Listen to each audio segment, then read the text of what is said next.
Hey, what's going on, everybody? This is Jared here with another NASCAR Diecast collection video. 8 new ads over the past few months. Dates all the way back to the end of last year, actually. So I put them in year order. So started with the oldest on the top left and the newest on the bottom right. So let's go ahead and get started on the top left. All right, first we have a Jeff Gordon DuPont Rainbow Warrior car from 1997, Winner's Circle. This one's a little different because it is the $1 Million Date promotion they were doing. I can't say I'm very familiar at all with what exactly that promotion was all about, but obviously $1 million bonus type of deal going on there, and it looks like he won it. I got this one and the next two diecast at this place called Emmett's Toy Emporium in Jacksonville, Florida, and each one was $2.99. He had a little stand that had just a few old diecasts, and I picked up a few. Love that old Rainbow Warrior paint scheme. Classic, just iconic. All right, I'm gonna set that one off to the side, move on to the next one. My favorite one that I got from that Toy Emporium, Jeremy Mayfield. What's it called? A Spy, something like that. Dodge dealers. Dodge, and as you can see, has the red rims. Cool little yellow paint scheme. I'm not really sure what Spy is, but man, this is a diecast that came out in the prime of my collecting when I was a little kid. Once again, another Winner's Circle car. I have so many cars from this era, but I never ever saw this one in theaters. At the grocery store. Fuck, not the grocery store. Fucking Walmart or anything. Target, Kmart, you name it. But it comes with a little hood and just a cool paint scheme. Jeremy Mayfield, a few years before he got in trouble for drugs and then basically got blackballed by the sport. But there it is. Got some yellow, red, and black. Ray Evernham Motorsports car. Just a really cool one. Love this era of the sport. All right, next we have a Ward Burton State Water Heaters American Heroes Memorial Day Chevy. Absolutely, when I think about the best years of the sport, and I think about the best cars, man, 2007 had my favorite paint schemes, my favorite cars. I actually do have this particular paint scheme.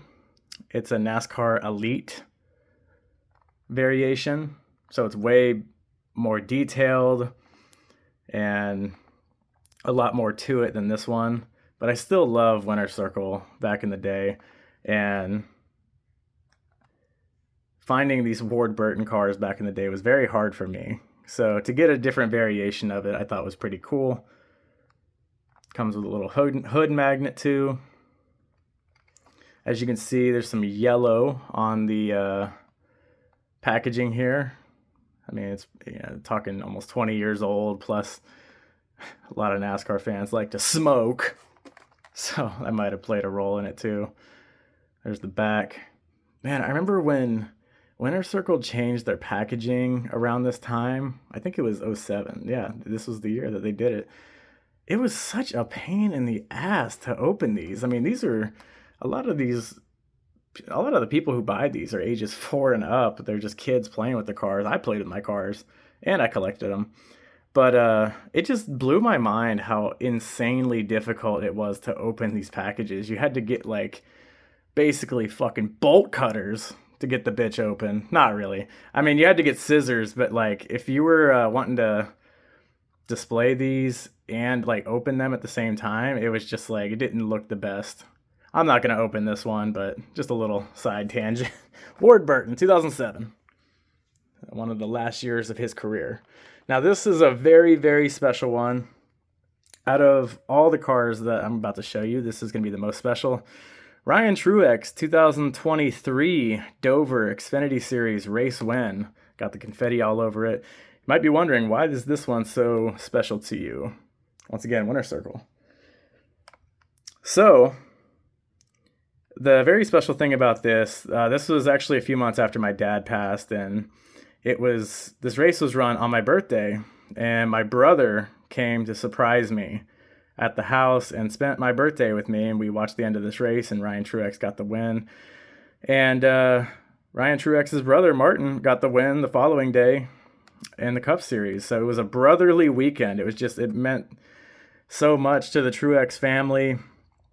Ryan had lost the Dover Xfinity race a few years prior, and I'm sure he and a lot of other people wondered, is he ever going to get another chance to get a win? And he redeemed himself. So I went ahead and picked this one up,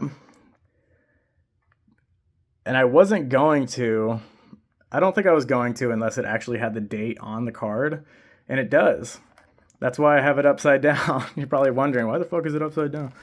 I actually purposely put it upside down so you can see the date, April 29, 2023, Dover, Delaware. There's the picture of him and everything.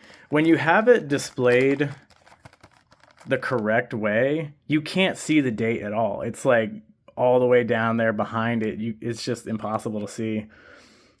And I even thought about, all right, let me just turn the card around. Maybe you can see it on the bottom over here. You can see it better, but it still wasn't good enough for me. So I said, what the heck? Let me just flip the whole thing over and have it displayed prominently. So there it is, April 29, 2023, once again. So yeah, cool paint scheme, a few of my favorite colors, and winner's circle, NASCAR Authentics race version. I think these only come out at Target, but cool to finally get this. I've thought about getting this for a few years. Glad he was able to get a couple wins, actually. All right, that's it for that one. 2023. We're going to move on to 2024. Ty Gibbs, NASCAR Authentics, CW Sports. Got this one just because I don't see a lot of Ty Gibbs cars, and I saw this at Walmart one day, and I was like, I don't mind this paint scheme. Orange and black, Halloween kind of vibe. I like it.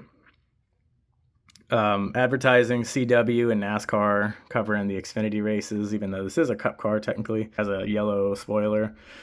And then there's the back. And I just wanted to go on another little rant, little tangent, just a little gripe. Something I hate about these NASCAR Authentics cars is they don't have always the correct years on here. And I think that really matters for collectors. Like, okay, you look at this and you see, okay, 2025 Wave 2. So it's got to be a 2025 car, right? That's what you would assume, but it's not. It's actually a 2024 car. And you wouldn't really know that unless you did some research. I just wish they had more prominent, like, somewhere on the box, like 2024 CW Sports Toyota or something. It just says the wave on it. Like, who gives a shit what wave it is? I want to know what year the car is. I just don't get why they do that shit. So, and another thing, it's like, okay, if you're a collector and you find out this is a 2024 car, you're like, okay, well, the rest of the wave must be 2024 cars also. Well, it's not. I'm actually going to skip this car for a second and go to these ones. But I got a William Byron Exalta Chevy. Really nice paint scheme with the flames and everything. Same back. These cost about $5-6 each. And then Casey Kane, HendrickCars.com Chevy. Xfinity car. Always love this blue and white paint scheme that they run for the HendrickCars.com.